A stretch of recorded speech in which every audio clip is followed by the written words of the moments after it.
आकाशवाणी से प्रस्तुत है समाचार संध्या।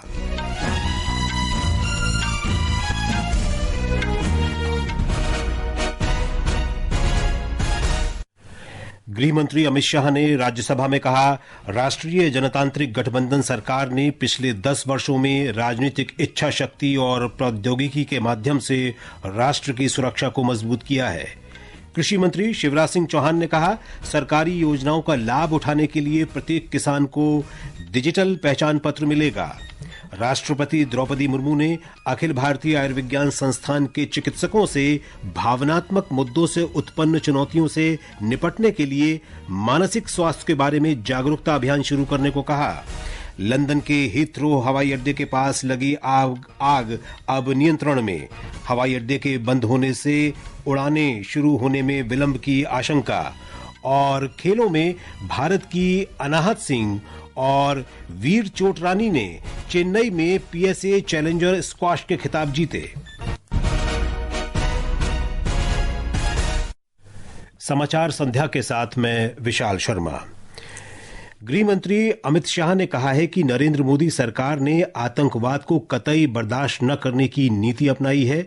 उन्होंने कहा कि राष्ट्रीय जनतांत्रिक गठबंधन सरकार के दौरान जम्मू कश्मीर में आतंकवाद के कारण होने वाली मौतों में 70% की कमी आई है और आतंकी घटनाओं में भी भारी कमी हुई है।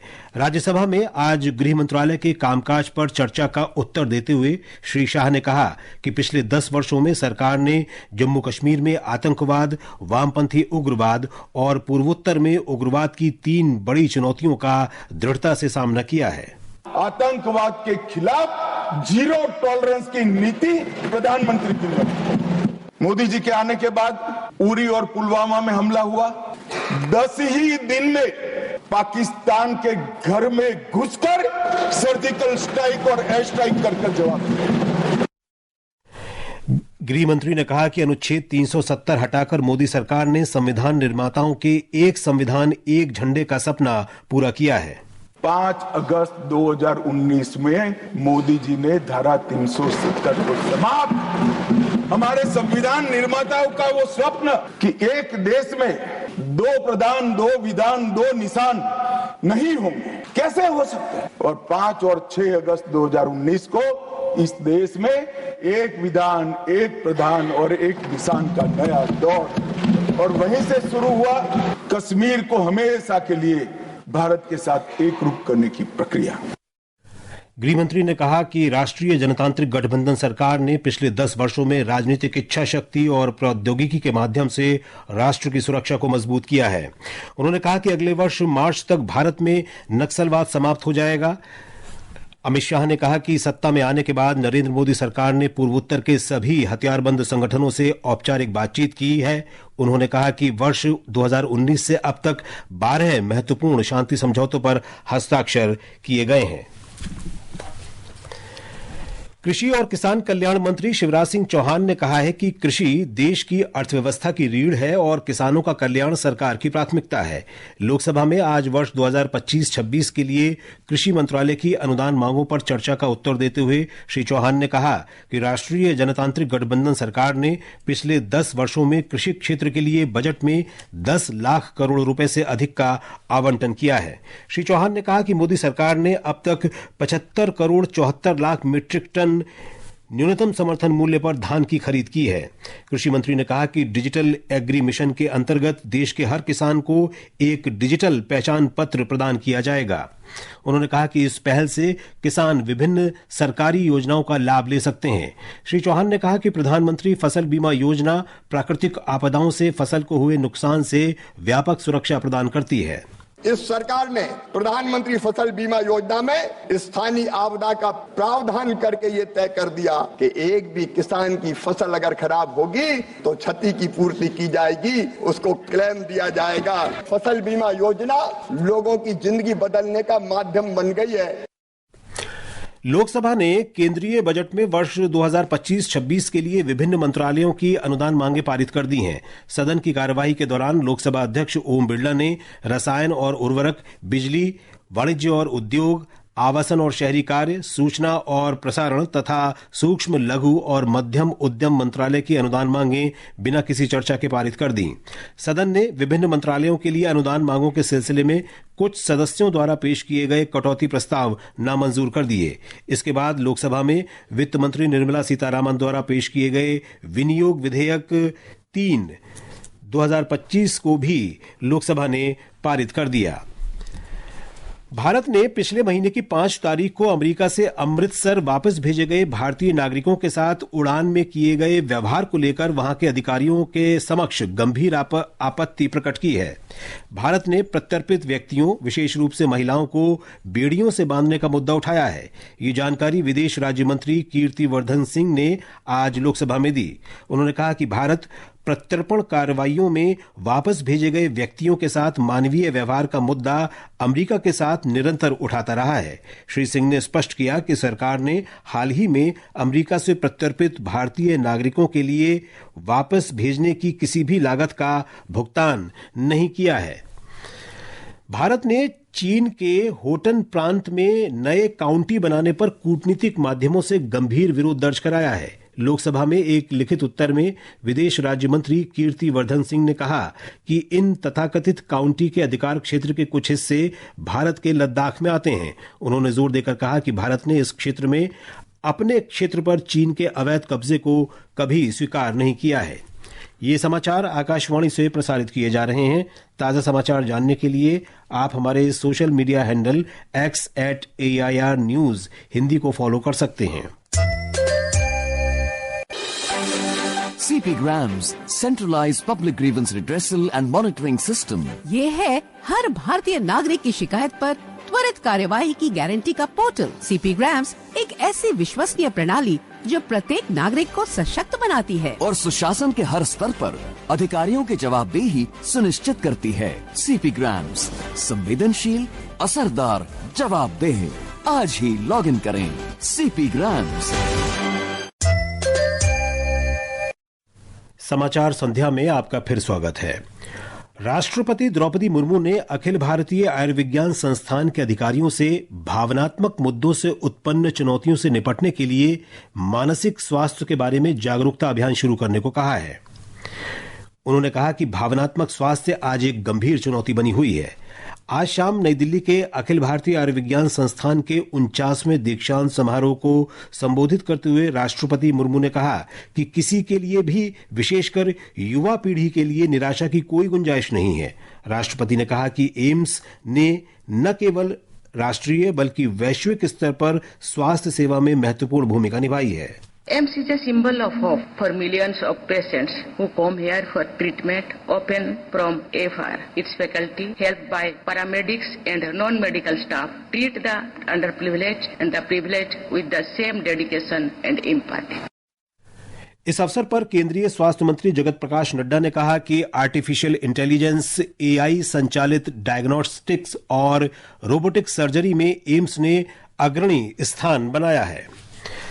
सामाजिक न्याय और अधिकारिता मंत्रालय के अंतर्गत दिव्यांगजन सशक्तिकरण विभाग ने आज नई दिल्ली स्थित राष्ट्रपति भवन में एक दिवसीय पर्पल फेस्ट का आयोजन किया। सामाजिक न्याय और अधिकारिता मंत्री वीरेंद्र कुमार ने कार्यक्रम के उद्घाटन सत्र की अध्यक्षता की। उन्होंने कहा कि इसका मुख्य उद्देश्य सभी के लिए एक स्वागत योग्य और समावेशी समाज बनाना है। देश के प्रधानमंत्री आदरणीय नरेंद्र मोदी जी ने दिव्यांगजन अधिकार अधिनियम 2016 जो पारित किया, उसमें जहां दिव्यांगजनों के लिए जो दिव्यांगता की 7 श्रेणियां थी उनको बढ़ाकर 21 किया गया था। सरकारी नौकरियों में भी आरक्षण 3% से बढ़ाकर 4% किया गया और स्कूलों में भी आरक्षण 3% से बढ़ाकर 5% किया गया था। सुगम्य भारत अभियान को भी आगे बढ़ाया गया। आत्मीयता भरा सहयोग जो मिल रहा है, इससे दिव्यांगजनों के अंदर का आत्मविश्वास कई गुना बढ़ रहा है। सरकार ने कहा है कि यूक्रेन रूस संघर्ष पर भारत का रुख सर्वविदित है। सरकार ने कहा कि भारत ने संघर्ष के स्थायी समाधान के लिए सदैव दोनों पक्षों और अन्य प्रमुख हितधारकों के बीच संवाद और कूटनीति का समर्थन किया है। नई दिल्ली में आज विदेश मंत्रालय के प्रवक्ता रणधीर जायसवाल ने कहा कि संघर्ष में शामिल दोनों पक्षों के साथ साथ अन्य हितधारकों के साथ भारत की बातचीत इस व्यापक दृष्टिकोण के अनुरूप रही है। Our position on Ukraine-Russia conflict is well known and understood as well. We have always advocated sincere and practical engagement between the two parties and other stakeholders and key stakeholders through dialogue and diplomacy to find a lasting resolution of the conflict. Our conversations with the two parties to the conflict as well as with other stakeholders have been in keeping with this larger approach. प्रवक्ता ने कहा कि भारत अपने रक्षा निर्यात को बढ़ावा दे रहा है। भारत चीन वार्ता पर श्री जायसवाल ने कहा कि प्रधानमंत्री नरेंद्र मोदी और चीन के राष्ट्रपति शी चिनफिंग के बीच कजान में हुई बैठक के बाद दोनों पक्षों के बीच विदेश मंत्री, राष्ट्रीय सुरक्षा सलाहकार और विदेश सचिव स्तर पर रचनात्मक बातचीत हुई है। ये समाचार हमारी वेबसाइट www.newsonair.gov.in और हमारे न्यूज ऑन AIR ऐप पर भी उपलब्ध हैं। लंदन के हीथ्रो हवाई अड्डे के निकट लगी आग अब नियंत्रण में है। आग के कारण दुनिया के सबसे व्यस्त हवाई अड्डों में से एक हीथ्रो हवाई अड्डे की बिजली काट दी गई थी। लंदन फायर ब्रिगेड ने इसकी जानकारी दी है। हवाई अड्डा आधी रात तक बंद रहेगा। आग के कारण इसे दिन भर के लिए बंद करना पड़ा, जिसके चलते लाखों यात्रियों को अपनी उड़ानें रद्द करनी पड़ी। कल देर रात पश्चिमी लंदन में एक विद्युत सब स्टेशन के ट्रांसफार्मर में आग लगने से व्यापक स्तर पर बिजली आपूर्ति बाधित हुई, जिससे हजारों घर, स्थानीय व्यवसाय प्रभावित हुए और हजारों उड़ानें बाधित हुईं। स्क्वाश में भारत की अनाहत सिंह ने महिला वर्ग में और वीर चोटरानी ने पुरुष वर्ग में SRFI Indian tour PSA challenger खिताब जीत लिया है। अनाहत ने आज चेन्नई में हुए फाइनल में भारत की ही आकांक्षा सांलुखे को 3-1 से हराया। उधर वीर ने फ्रांस के मेलविल साइनी मैनिको को पराजित किया। कबड्डी विश्व कप में महिला वर्ग में भारत और मेजबान इंग्लैंड की टीम फाइनल में पहुंच गई हैं। आज भारत ने सेमीफाइनल में हांगकांग को 53-15 से हराया। एक अन्य सेमीफाइनल में इंग्लैंड ने वेल्स को 72-25 से पराजित किया। भारत और इंग्लैंड के बीच फाइनल मुकाबला रविवार को खेला जाएगा। Indian premier cricket league IPL का 18वां संस्करण कल से शुरू हो रहा है। पहला मैच पिछली बार की चैंपियन कोलकाता नाइट राइडर्स और रॉयल चैलेंजर्स बेंगलुरु के बीच कोलकाता में खेला जाएगा। ये मैच शाम 7:30 बजे से शुरू होगा। विज्ञान और प्रौद्योगिकी राज्य मंत्री डॉक्टर जितेंद्र सिंह ने कहा है कि भारत में लगभग 10,000 जैव प्रौद्योगिकी स्टार्टअप हैं, जो करीब $165 अरब की जैव अर्थव्यवस्था में योगदान दे रहे हैं। जैव प्रौद्योगिकी उद्योग अनुसंधान सहायता परिषद के 13वें स्थापना दिवस पर आज डॉक्टर सिंह ने कहा कि भारत को अंतरिक्ष और जैव प्रौद्योगिकी में उल्लेखनीय प्रगति के लिए विश्व स्तर पर मान्यता मिल रही है। उन्होंने विज्ञान, प्रौद्योगिकी और जैव अर्थव्यवस्था को आगे बढ़ाने के लिए सरकार की प्रतिबद्धता की पुष्टि की। और अब अंत में मुख्य समाचार एक बार फिर। गृह मंत्री अमित शाह ने राज्यसभा में कहा, राष्ट्रीय जनतांत्रिक गठबंधन सरकार ने पिछले 10 वर्षों में राजनीतिक इच्छा शक्ति और प्रौद्योगिकी के माध्यम से राष्ट्र की सुरक्षा को मजबूत किया है। कृषि मंत्री शिवराज सिंह चौहान ने कहा, सरकारी योजनाओं का लाभ उठाने के लिए प्रत्येक किसान को डिजिटल पहचान पत्र मिलेगा। राष्ट्रपति द्रौपदी मुर्मू ने अखिल भारतीय आयुर्विज्ञान संस्थान के चिकित्सकों से भावनात्मक मुद्दों से उत्पन्न चुनौतियों से निपटने के लिए मानसिक स्वास्थ्य के बारे में जागरूकता अभियान शुरू करने को कहा। लंदन के हीथ्रो हवाई अड्डे के पास लगी आग अब नियंत्रण में। हवाई अड्डे के बंद होने से उड़ानें शुरू होने में विलंब की आशंका। और खेलों में भारत की अनाहत सिंह और वीर चोटरानी ने चेन्नई में PSA चैलेंजर स्क्वाश के खिताब जीते।